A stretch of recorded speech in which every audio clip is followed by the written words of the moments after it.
Hello, once again, welcome to our last session of the semester. This is possible by Maria Barraza in the Math Department, IT Administration, and Marta Delgado in the Marx Center. Myself, Julio Renda, will be your host for this session. Okay, so getting into the theme, calculus review. I would like to call this the following. From limits to integration.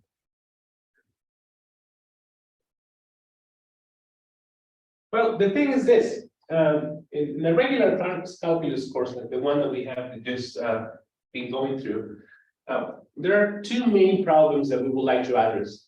The first one is a tangent problem.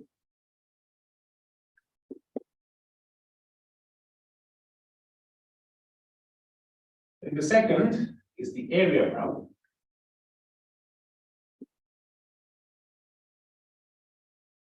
Now, what is a tangent problem? Tangent problem graphically is associated with the following idea. You provide a curve, right, given by some expression, right? And then to that curve, look at a point of that curve, what I call it schema. And then to that one, what we would like to do is to produce, if possible, tangent line to the curve at that point. Right? So that is the tangent line problem. Given a curve, find a point and a point and a point.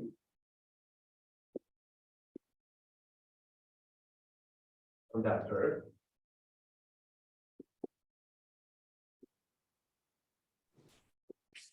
Find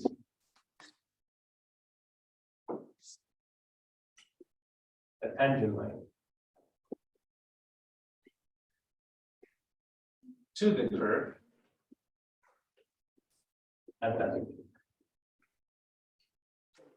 Modus Very geometrical. Marta Dulay. Now, the area problem 32. is associated with this idea. Right? Haber diyeceğim. Put it in the service.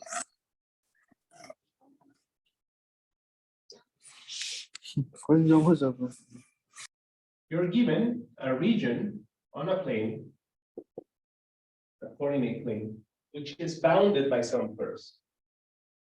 Let's say something just along these lines.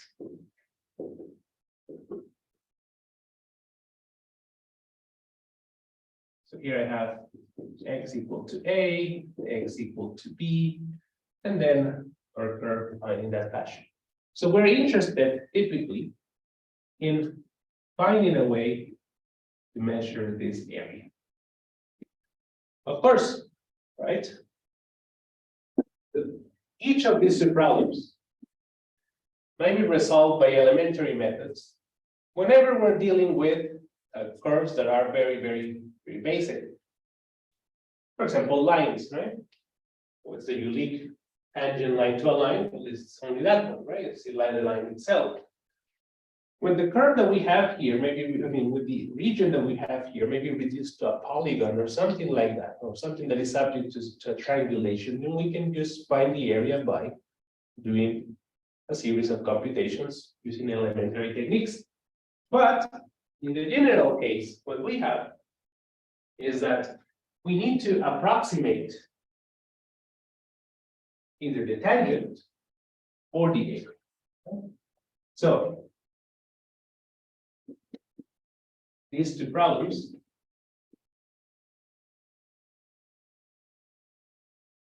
are approached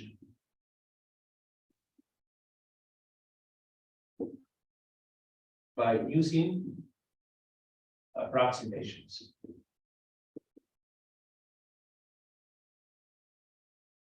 And what is an approximation? Well, it's a process of getting closer and closer and closer to a desired result. And in virtue of this is that we come up with the concept of a limit.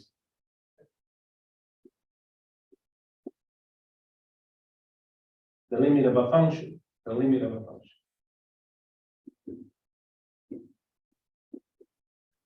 So I'll focus on this part first, which is that of the tangent problem. And then we'll go back to the area.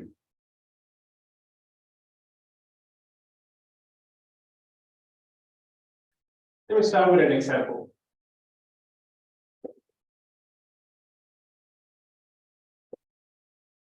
We're given ourselves a coordinate plane, a parabola. Very simple. Just like that. I'm just trying to resemble this. This would be an example of it. And then on that parabola, I'm given a point. Let me say the point 1. Then the question is the following. Let's find a tangent line to that point, to the parabola. So what would be the idea? Well, I don't really know how to find it, but I can find an approximation, and that approximation is a secant. A secant is a line that touches a curve, at least locally, at most at 2 points. So it is the following. Well, I have no idea on how to find the tangent, but I can find you a secant. Right? And what would be that secant? Well, see, you may say, well, look, I have the number 1 here, and then here I just have a difference. So I can say this is x located at 1 plus h. Right? Based on that information, I can also determine what this point is. And that tells me, well, I have x, I have the point 1 plus h, comma, 1 plus h squared. Why is squared? Well, this is a point on the curve. It has to satisfy that equation. The first coordinate would be here, the second coordinate would be here. Right? And we see that it matches exactly this equation. Okay, then you say, well, what should I do now? Well, from that one, look, I can easily calculate the slope of that line, the secant line.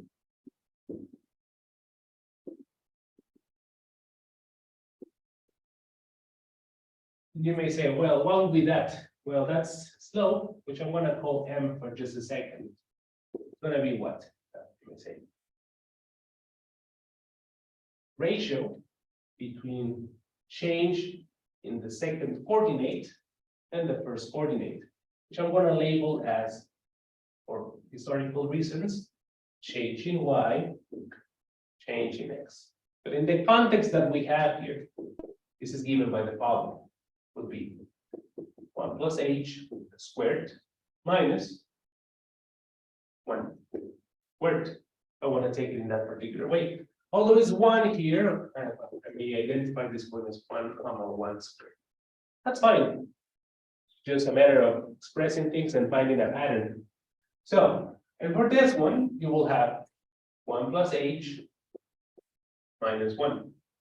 Well, for this, a simplified expression, if I want, and I get 1 plus 2h plus h squared minus 1 over 1 plus h minus 1.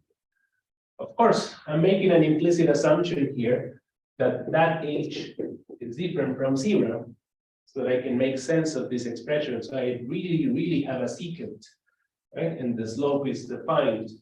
Well, making a simplification here, I get that I can write this as 2h plus h squared over h itself. Of course, making this assumption, I can provide this fraction, and then I can factor and get something along these lines. 2, well, I won't write it as a 2, I will write h times 2 plus h divided by h, which of course reduces to 2 plus h. So at any moment, right, when we're trying to determine the slope of the secant line, we would say, well, but let's think geometrically. What happens if I make an approximation, meaning I get closer and closer to this point following this curve? Well, that geometry would indicate that we're doing the following.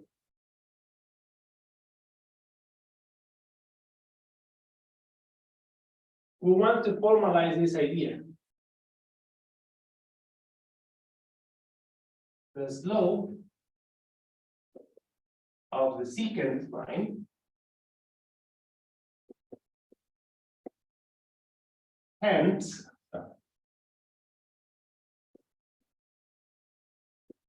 to the slope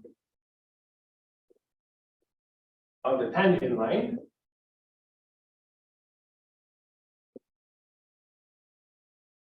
well, how is it this is process going? Well, it tends as h goes zero. Why h? Well, we're making this smaller and smaller, and these two numbers that we have here are getting closer and closer. Well, we may not have the time to go into the actual details of defining things formally for limits, but we're getting an intuition about what's going on. And we can rephrase this, which is given in English, in the following way.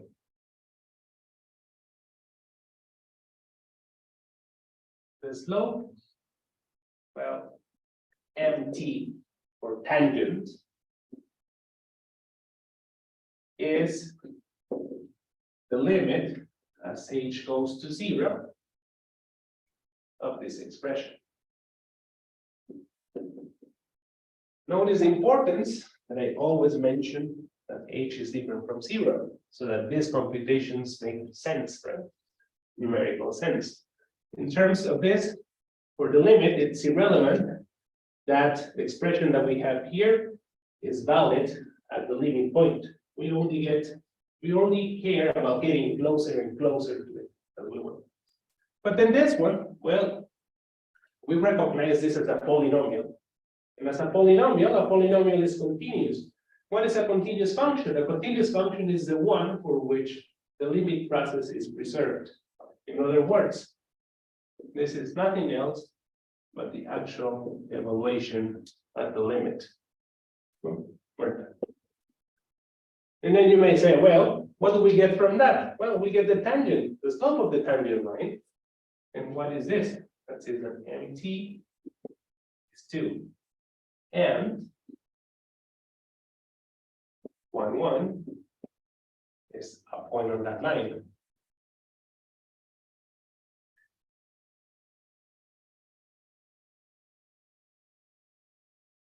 Well, that means that we're done because we have enough data to determine the line.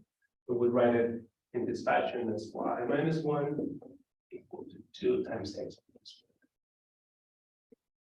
There we go. So now we have an algebraic specification of the tangent line at this point. Now, and you may say, well, look, we can extend this idea even further because now we can say this. If you have a nice enough function, meaning that you have a nice enough curve on the plane, we get to this idea. We want to investigate for which functions is that this limit exists.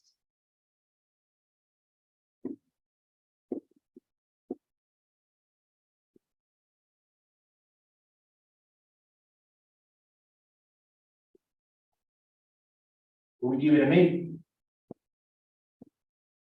Call it the derivative of the function f at x. And we see the entire dependency of this definition solely on the function itself that we are defining and the point at which we are evaluating it. Now, using this language, we may say that for the function f of x equal to x squared, we have that f prime evaluated at 1 is equal to 2. just by the limit process that I just resampled here. So you may say, well, can we do this in general? Yes, of course, right? One of the most important things, and why that we call it calculus, is because once we determine how to do things in a more efficient way, we'll simply do it. So we recognize a few patterns here. And we immediately see, well, look, can I find the slope of the tangent line at any point that I wish on the curve defined by the graph of this function? Yes, of course, because now we have the ability here, right? So you may say, well, the limit h goes to 0 of f of x plus h times f of x over h. Of course, we take this into the interpretation of what we're doing here. This is the definition. Okay? The derivative is exactly this, it's a limit. The derivative exists when the limit exists, and only then. Well, let's see if actually we can find it, and if we can find it, it's there, and we can compute it, and it's available to us. So you may say, well, this is the limit as h tends to 0. Well, x plus h squared minus x squared. Look, I'm just resembling what I did here, divided by h. Try to mimic what we did. This is the limit as h tends to 0. And then this one will become, well, x squared plus 2xh plus h squared minus x squared divided by h. Or we may do some algebraic manipulation here to get limit as h tends to 0 of, well, 2xh plus h squared over h. This is exactly the same step that I got here. Well, now this is also subject to factorization. I get the limit as h tends to 0 of, well, in this case, h times 2x plus h divided by h. You know, just not forget that h is different from 0. We're just approaching to 0. So this one may be replaced by the following equivalent expression, which is that this takes place. Of course, the expression that we have here, well, is polynomial in h. A polynomial is continuous, so this simply relates to that. But then we don't stop there, because we find even more patterns that we can exploit. And just from here, is by going up, you may say, well, what about other expressions? Not only this one, right? But something a little bit more complicated. Well, what about this?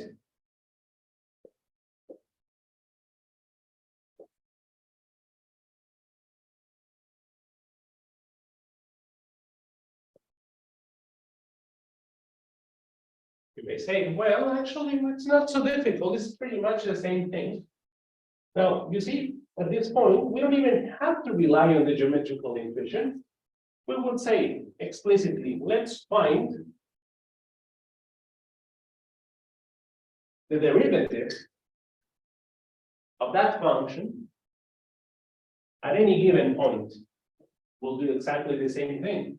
We'll try to compute the limit as h tends to 0 of the expression x plus h cubed minus x squared over h. And then from here you will say, well, this is the limit as h tends to 0. Well, this is a binomial, I've expanded, and it results into something like this. X cubed plus 3x squared h by the binomial theorem plus 3x h squared plus h cubed minus x, sorry, this should be cubed all over h. I'm glad that I got my coffee early because now I'm catching those mistakes that I didn't catch last time, which was horrible. Just to be okay. So we have to be honest here. We're doing mathematics.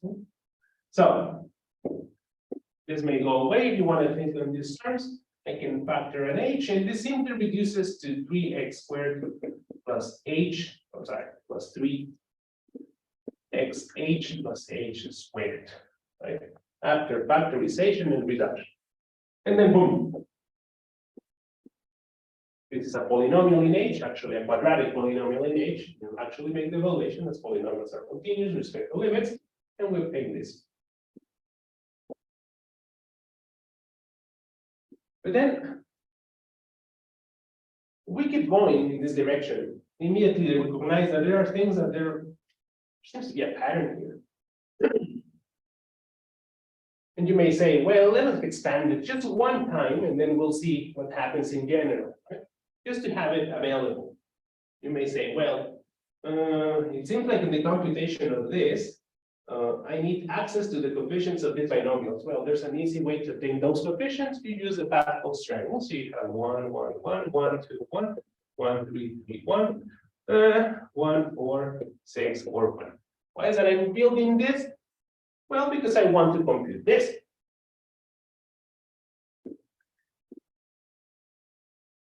The limit as h tends to 0 of x plus h to the 4th power minus x to the 4th power over h. What is representing this limit? This would be the derivative of the expression of the function given by x to the 4th. A quartic function, polynomial function. Okay, well, let's see. Let's find it out. This would be the same as the limit as h tends to 0. I'm glad that we brought this up because we're going to use it.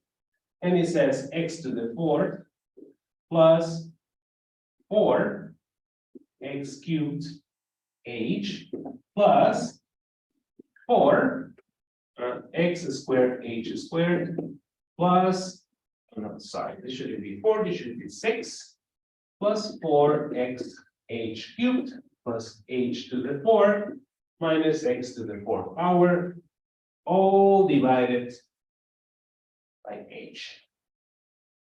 But then we recognize the following. Look, these ones go away. When we look at this expression, right, all of them have in common an h.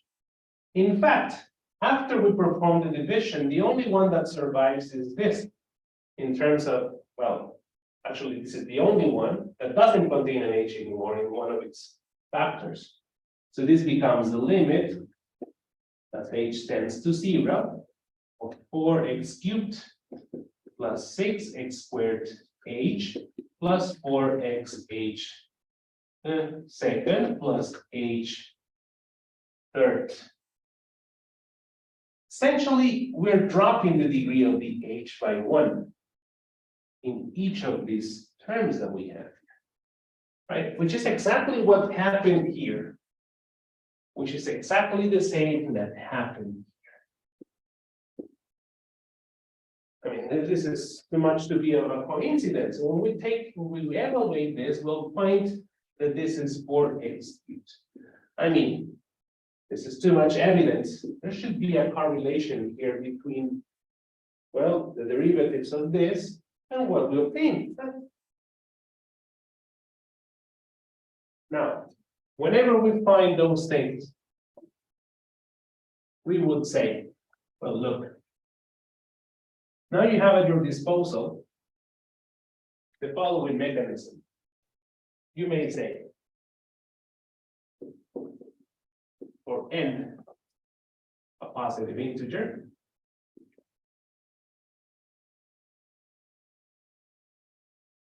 you will have the derivative of x to the n is equal to n times x to the n minus 1. What is the indication of this? Well, that the general idea when we are, you see, we kind of moving in the process of abstraction in order to get into computations more efficiently. We want to find the derivatives of functions as fast as possible, right? And for as complicated as they could be. Well, here we obtain a general rule, which says if a function looks like this, we immediately just apply this one instead of going through the entire limited process, right? We should understand the limit process, but we no longer need it to make computations, right? Okay, so What other rules are available? There are plenty, right? I'm going to list just a few. For example, if you have two functions that are differentiable, you multiply them, and then to that you compute its derivative.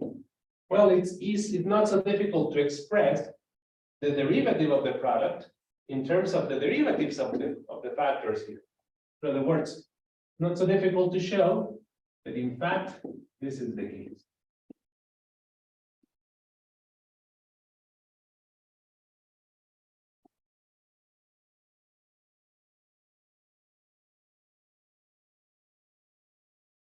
What else is available? Well, now that we have this at our disposal, right?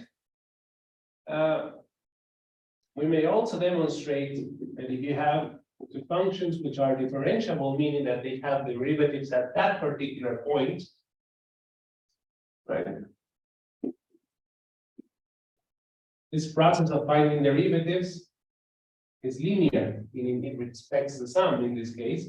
So you have f prime 2 prime of x. If you have a constant that is multiplying your function, and your function is differentiable, meaning that it has a derivative, you may simply just extract the constant out, right? And express it this way. This is what we call the linearity.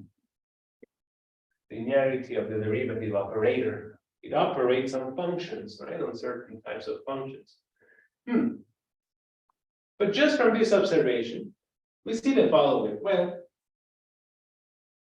with this at our disposal, what else can we do? Well, with this, we can demonstrate, for example, that any polynomial expression, any polynomial function is differentiable. But to get access to things that are a little bit more involved, we would need derivatives of things that are not polynomials.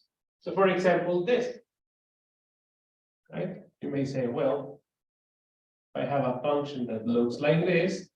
Can I compute the derivative of this function?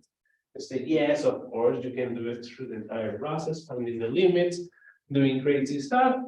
But let me show you something.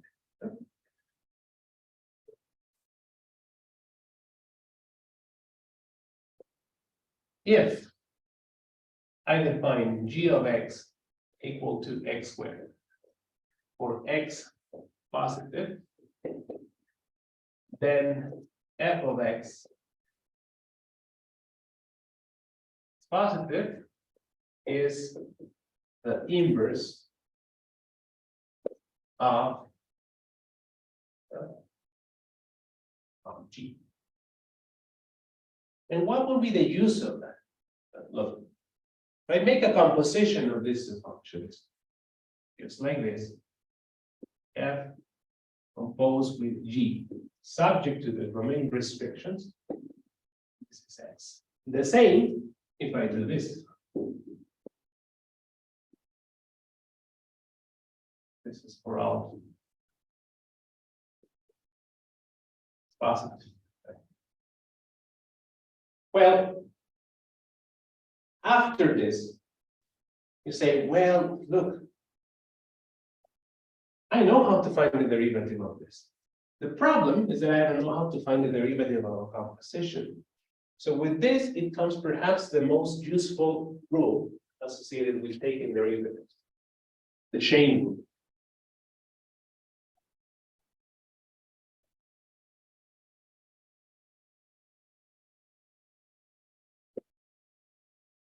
Which basically states the following. We have two functions which are composable, differentiable, and they have additional restrictions on their domains and range. But essentially is so that you can actually perform this composition. Well, if you have this composition and each of the functions are differentiable, then you may express this. Following.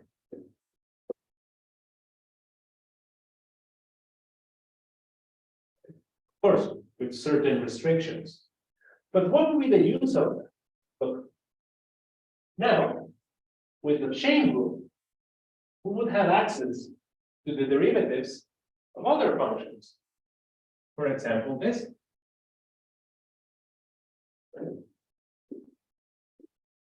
one that we have here. Do it. Suppose that we have this.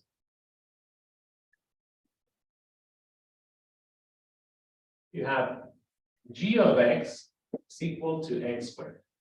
You have f of x equal to the square root of x, subject to those restrictions. Then you say, well, let me make a composition. So you have g of f of x is equal to x. So if I take a derivative,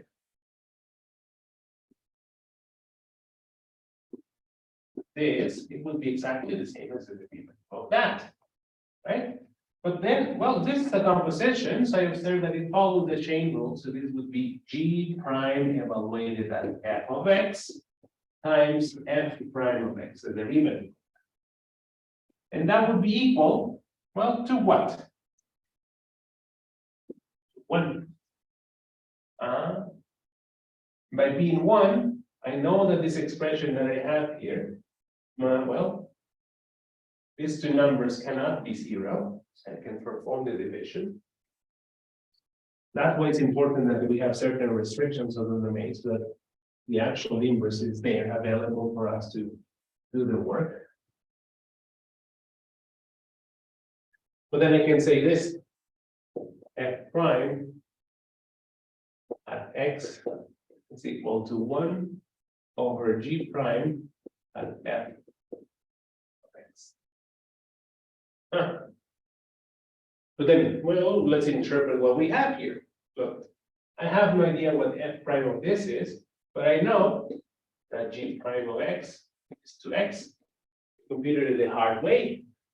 Let's take advantage of that, because now we can just simply substitute. This would be 2 of square root of x. We're done. It provides additional insights, right? And suggestion of why is it I selected x to be positive here and not just like that. Because, as we can see here, this is undefined at 0, right? Something that is unexpected because the function here is defined at 0, and its inverse, it's defined everywhere, right? Of course, we have certain restrictions. So now, with the aid of the chain rule, now we have access to a wide variety of functions for which we can compute their derivatives. And something that is remarkable here is the following. If you examine this carefully, we may rewrite it in these terms, right? Because we interpret the symbol as a power of 1/2. And this one, well, we can rewrite it, and we can think of this as 1/2 times x to the negative 1/2, because I'm interpreting this as a denominator. That looks like the thing that we have for the natural numbers. Didn't we have that for n positive an integer?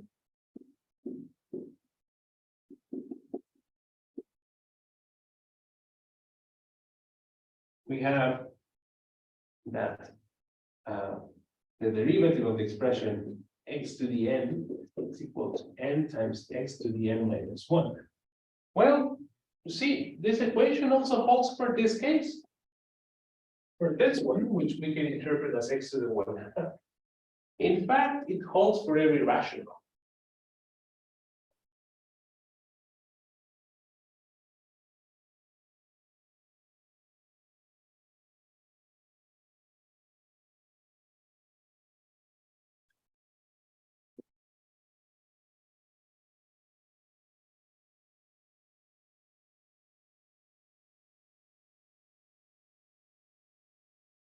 A rational expression for which it would make sense, right?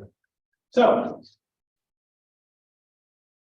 as we go further and further, we see that for the majority of functions that we would like to study, we essentially have everything that we need in terms of calculating derivatives. It's no longer a problem to calculate derivatives. The problem is interpretation. Now, you may say, well, what happens in terms of, well, if you say, what about any real number, not just a rational number? Well, and for that, this is what I want to stress out. And here is one of the most important applications associated with taking derivatives, which is that of optimization.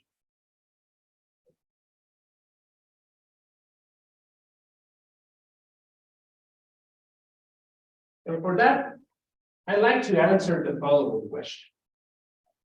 What is larger?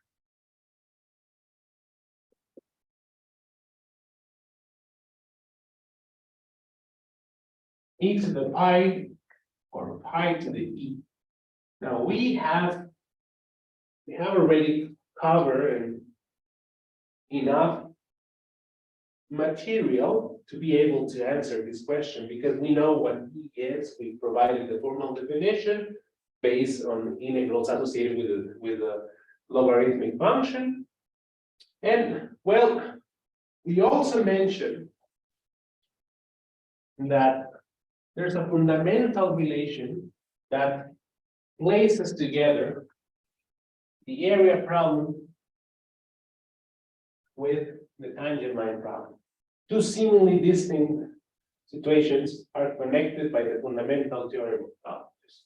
But what we're going to use is an application of derivatives to determine this. So let's do it. You may say, well, what in the world is that? Well, you know, I have no idea, so I'm going to make an assumption, and maybe the assumption is erroneous. Who knows? So I'm just going to say it. Assume that e to the pi is less than pi to the e. I'm just saying, right? That's what I'm saying. Maybe erroneous, who knows? But based on this observation, well, I certainly know that these numbers need to be positive. The bases are positive, right? Has to make sense, right? Who knows what this is? Who knows what this is? But I know that these things are positive numbers, right? For sure. Okay, so just from that observation, I can say, well, let's apply the logarithm, right? So you have logarithm of e to the pi would be less, as the logarithmic function is also an increasing function, so it respects this sign, logarithm of pi.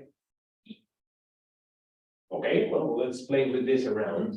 I'm going to multiply, I'm going to use the laws of exponentiation here. So that would be pi ln of e is less than e ln of pi. Then, well, look, what I'm writing here is the following.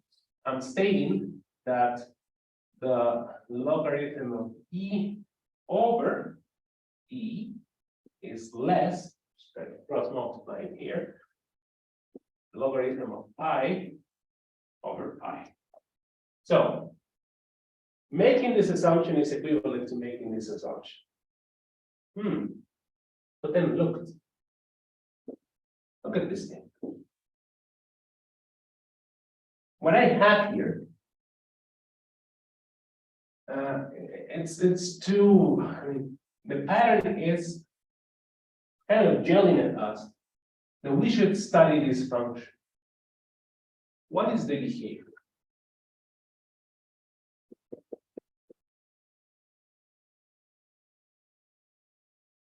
Of the function f of x equal to ln of x over x. Of course, for this to make sense, x needs to be positive.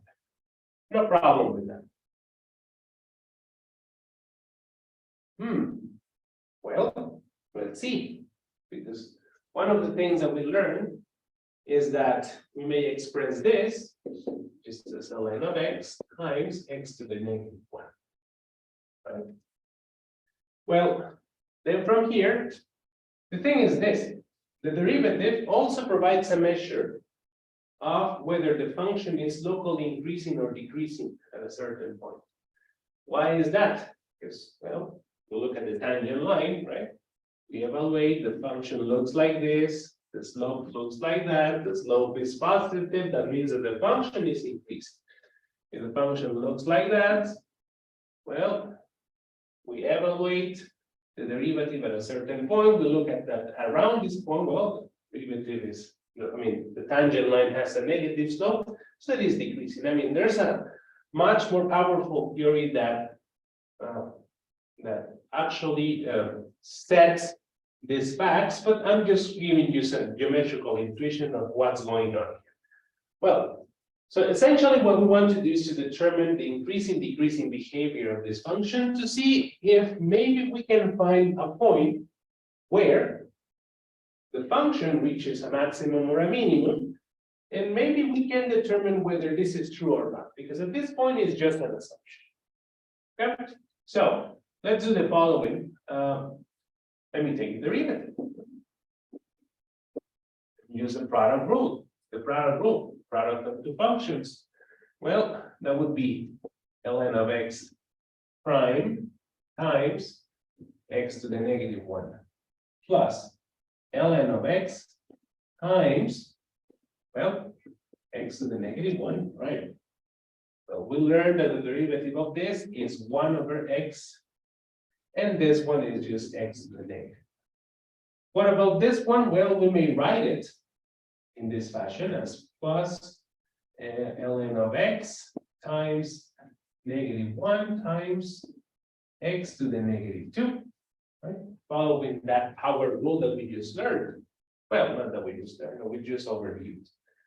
But then look, this has the following form. This is 1 over x squared plus, well, no longer plus, as I was just distribute this, and it would be minus ln of x over x squared. So look, I'm going to write this as 1 minus ln of x over x squared. So what is this saying? Well, look, this is what the derivative looks like. But then I will use a derivative to determine where is that the function is increasing or decreasing, right? Provide those intervals where that takes place. But look at the expression here. This is a continuous function, and this is a quotient of continuous functions. So when the slope, meaning if it's continuous, it has to grow. I mean, if it's increasing or decreasing, what would happen? If it's decreasing, well, and at some point it increases, what will be the translation in terms of derivatives? It means that at some point you have the function here to be negative, the derivative function to be negative, and then it will change to a positive function, or vice versa. So I need to detect those points where there's a transition going from negative to positive. But for a continuous function to go from a negative to a positive, it has to cross the x-axis. So it has to be 0. So let's look at that. Where is that f prime of x is 0? You may think of this, of course, in terms of the critical points of the function, right? Which makes perfect sense. Okay, but for that, that means that we need to solve. That's the importance of doing algebraic work before taking calculus. Solve this. X positive. Well, but if x is positive, this reduces to ln x. Sorry. This reduces to 1 minus ln of x equal to 0. So then this reduces to ln of x equal to 1. But then this reduces to x being e. Because that's exactly what e is, right? It is the unique number for which this equation takes place. So now that we have it here, let's see what happens. No? Well, I'm taking 0 and then going to infinity, right? Then somewhere here I have e. And here the derivative is 0. Well, the function is continuous, so in this interval that we have from 0 to e, we shouldn't detect a change in the sign. The sign should remain constant. Well, while on the interval from e to positive infinity, well, being an interval, being this a continuous function, that one shouldn't change. There's only one value for which there might be a change in the sign of the function itself. So let's plot it, and let's sample it. Sample a point, let's say 1. If we evaluate at 1, this expression, what is that we obtain? So f prime evaluated at 1 is 1 minus 11 over 1 squared. Well, this is 1 minus 0 over 1 squared, which is just 1, which is positive. So that means that here, the derivative is positive. So on this interval, well, we have that f of x is increasing. Now let's sample that point, right? I know that e, well, e is less than 3. So, but I don't think that's going to be a number that I can easily compute with. Let me do this. Let me use e squared, which is a little larger. Or not? Well, why not? No?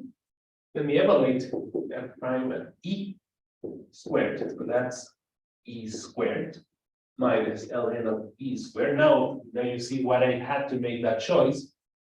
So I want something that is easy to calculate with, divided by e squared.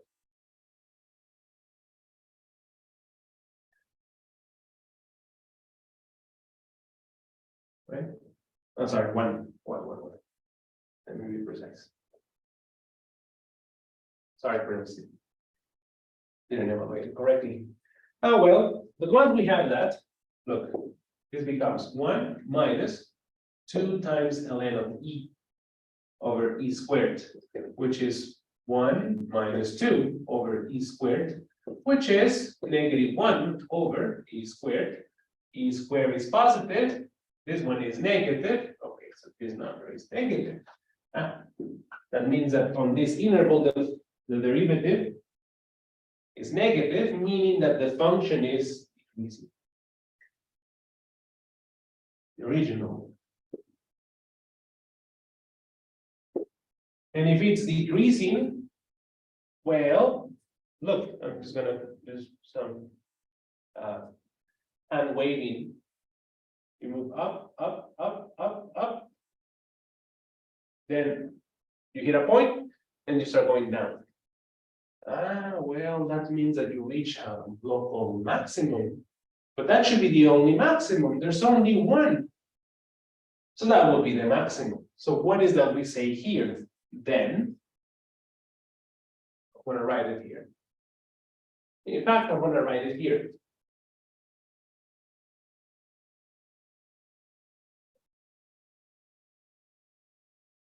F of x equal to ln of x, or x is maximum at x equal to e. What does that mean? It means that this is a mistake.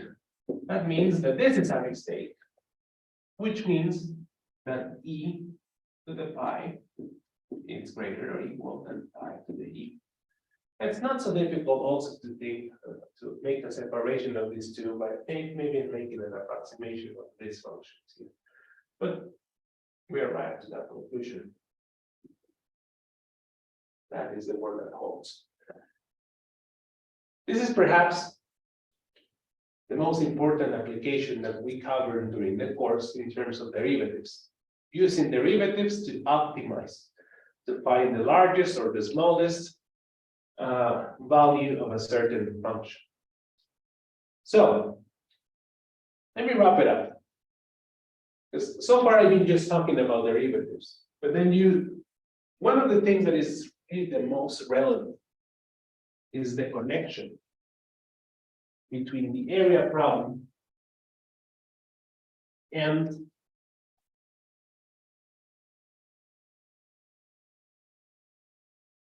the tangent line problem.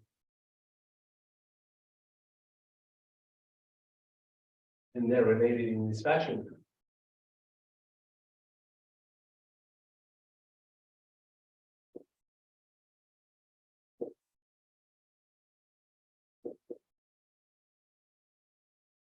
Under certain conditions, we would say fundamental theorem of calculus.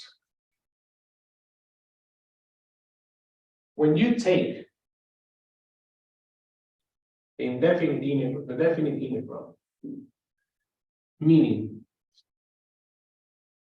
the tool that we use to determine the area, the signed area under the curve defined by this.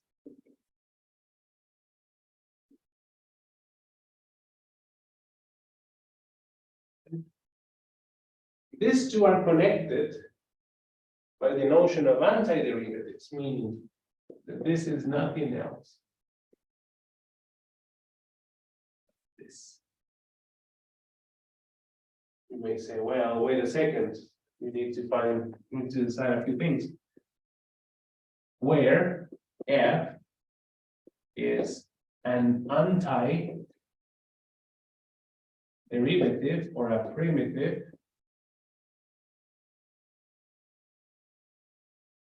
of f. Namely, if I compute the derivative of that function, that is f. So this is the fundamental theorem of calculus. It relates the derivative of a function with its integral, its definite integral. So now we can easily compute areas of certain shapes. Because now we may reverse every single derivative rule that we obtain and convert it into an antiderivative rule. With some exceptions and some care, right? But look at what we have. If I present you with this problem, find the area of the region bounded by y equal to x squared and the lines x equal to 0 and x equal to 1. Well, in other words, you have a parabola, drop a line, and you want to find this area. Here is the point 1. Essentially something that is a non-trivial example and application of these ideas. So what can we do? Well, look, fundamental theorem of calculus. The one that relates the definite integral, which would be this area,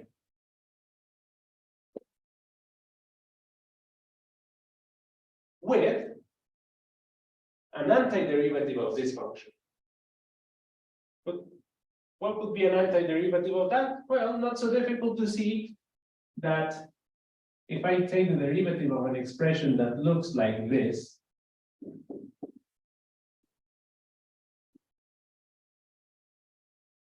that results in x to the n, or x different from 0. Okay, so I found an antiderivative for x squared by doing the following. This would be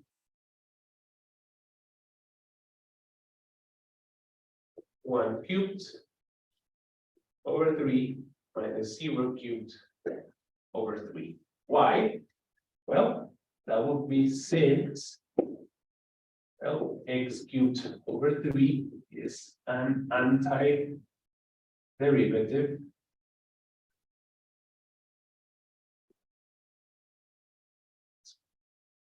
but let's not forget that what we have here is in virtue of the fundamental theorem of calculus.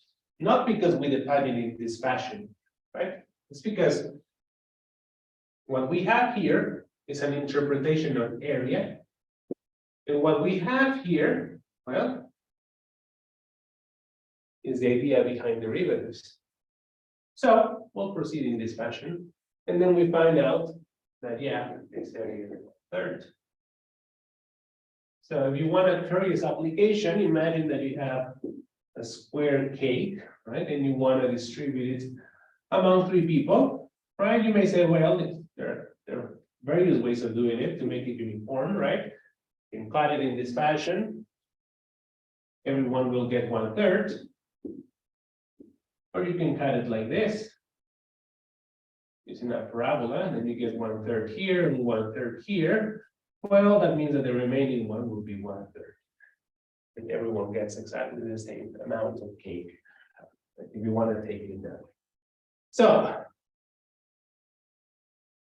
what is the development that we have here? Well, once we know how to compute derivatives, then we'll go into the process of connecting the area problem with that of antiderivatives. And once we have those available, well, then we can compute area with much ease. Of course, there are limitations. There are functions for which their antiderivatives is not obvious. So, for example, this.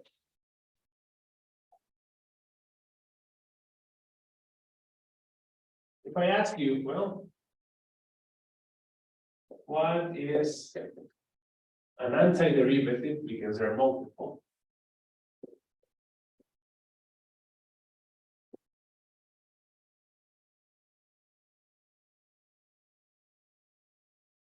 Well, initially I have no idea what it could be.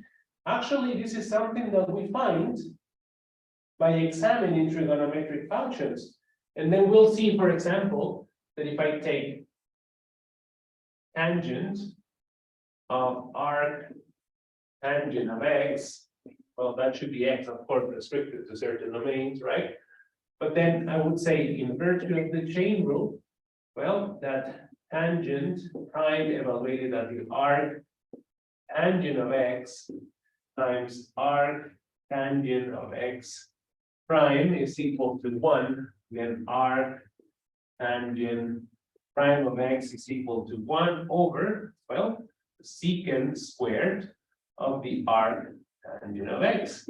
And then, yeah, after manipulation and identifying things on a right triangle, we can get that this is 1 over 1 plus x squared. But again, this really feels like we're just getting lucky, as we try to come up with functions as much as we can, and then obtain an antiderivative rule associated with it. Well, that's all that we can do with the techniques that we have available. Next time, when you take calculus 2, you may examine certain limitations, like, for example, well, what about things like this? Can we find an indefinite integral of an expression that is as, well, as mild as that one? Or the ones that you will find in probability like this? Is there something available for us to calculate that? Or do we have to use other mechanisms to find that thing? In fact, you will. And I'm really, really looking forward to see you next semester in calculus 2. So, enjoy the rest of your day, prepare for your final examinations, and best of luck. I'll see you next time.